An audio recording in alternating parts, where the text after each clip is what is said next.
May kasabihan tayo kung ano yung gagawin mo sa kapwa, babalik at babalik sa'yo. Kung kilala nyo po si Congressman Toby Chanco no, sa Nabutas, napakaingay niya pagdating sa insertion. Binabanatan niya halos yung mga congressman, si Saldico at si Martin Romualdez.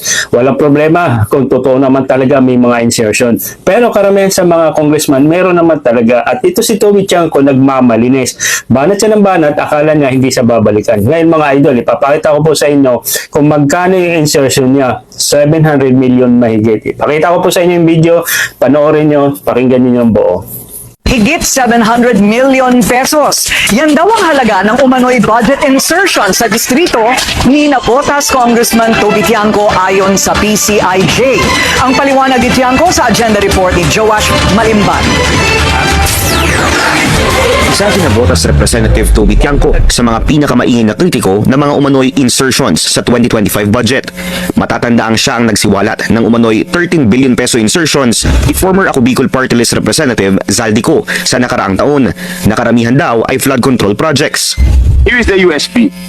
Sinasabi, paano nagkaroon ng insert? Under the name of Congressman Saldico, ang insertion sa BICAM as proponent siya is 13,803,693,000. And we do not want to invite him as a resource person. Mr. Chair, sorry. Comsec, can you show this? Para lang Yeah. sabihin di ako- Mr. Chair, with due courtesy. Wait, I have the floor. Yeah, i-correct I have ko the lang. floor. Yeah, but I have Mr. the floor. Pero sa pinakahuling ulat ng Philippine Center for Investigative Journalism, naitala ang distrito ni Tiangco bilang ikalima sa may pinakamalaking budget insertions para sa 2026 DPWH budget. Sa pagdadala ng PCIJ, 362 million pesos ang DPWH proposed budget para sa Lone District of Navotas City. Pagdaan ito sa Kamara, lumobo ang budget sa 1.1 billion pesos o katumbas ng dagdag na 754 million pesos. Agad na nagbigay ng klarifikasyon si Tiangco sa ulat ng PCIJ. Aniya, hindi insertion ang nangyaring paglobo sa budget ng kanyang distrito dahil hindi naman daw siya parte ng Committee on Appropriations. Sa halip, ito raw ay correction at restoration mismo ng DPWH na mga aniyay wrongly removed funds. Ayon pa kay Tiangco, kung susundin ng DPWH formula, 1.4 billion pesos dapat ang nakalaang budget para sa Navotas City ngayong taon. Paninindigan ng kongresista, wala siyang itinatago. Patuloy rin daw ang kanyang panawagan na isa publiko ang budget ng lahat ng mga distrito at mga party list group.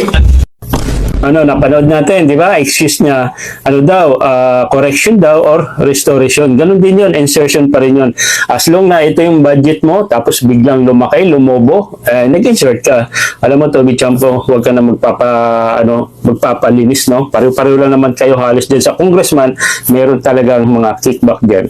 Yan, so napanood natin, no? Kaya ikaw, Congressman Toby Chanco, huwag kang magmamalinis. Kasi alam mo, galit na galit dito si Saldico. Galit na galit sa kay Martin Romualdez at saka dito kay Saldico. Wala namang problema sana kung wala kang ginagawa ding kalukuhan. Di ba, narinig mo ba? Narinig ba namin yung 700 million mo dinagdag? Hindi So ngayon lang kasi nabuking nalaman. So ginagawa kasi ni Toby Chanco, siya yung nag-iingay para hindi siya iimbestigahan, para hindi malaman. So ganun din halos naman kayo ganyan sa mga kongreso no? Sa house. So may mga kanya-kanya kayong mga insertion, no? Gusto nyo rin kumita. So wag na kayong magmamalinis, pareho-pareho lang kayo. Ito si Toby Chanco bumabanat na sa administration no? So kumbaga lumilipat na paunti-unti sa Duterte. Kasi alam naman ito, si PBBM is pagwala na, paalis na, no? Sa ngayong 2028. So, may balak tumakbo to as senador, I think, 2028, no? So, I don't know. Pero, sabi nga, yung sarili mong baho ay dapat itago mo. So, wag kang putak ng putak kasi malalaman din at malalaman. So, yun lang sa mga lahat ng PBBM supporters. Maraming salamat. Kung hindi ka pa nakasubscribe, pa-subscribe. Puntahan nyo lang po yung aking Facebook page, no? PBBM Pinoy Reaction TV, PBBM Reaction TV. So, doon po tayo full time, no, sa ating Facebook. Kung ikaw kang PBBM supporters, paki-follow na lang at paki-pa-subscribe ng ating YouTube channel. Maraming salamat.